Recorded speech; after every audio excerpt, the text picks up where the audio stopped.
Akasema wewe anasema habari. Kaambia nzuri. Akasema nina tatizo kubwa. Nimejaribu kulificha labda dawa za hospitalini ila bado dokta. Nikamwambia tatizo gani? Akasema niliambukizwa ugonjwa wa fangasi sehemu za siri. Sasa ni miezi 7 hivi linanisumbua fangasi dokta. Nikamwambia mbona hujaniambia, kwa sababu tunafahamiana sana mimi na huyu mtu, nimewahi kumtumia dawa miaka ya nyuma huko.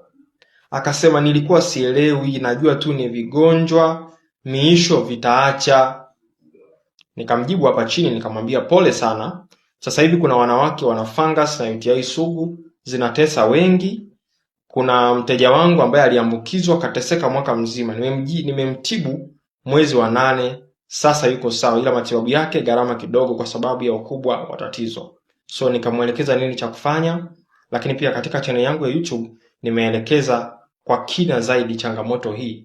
Namna gani ambavyo mwanaume au mwanamke au wanandoa kiujumla wanapaswa kuwa makini, na namna gani ambavyo haya magonjwa yamekuwa ni tishio, sasa fungus pamoja na UTI sugu. Leo hii imekuwa ni habari ya mjini. Kila mwanamke analia, wengi wanawaponi, wanatumia dawa za hospitalini na choma sindano nafanya hivi.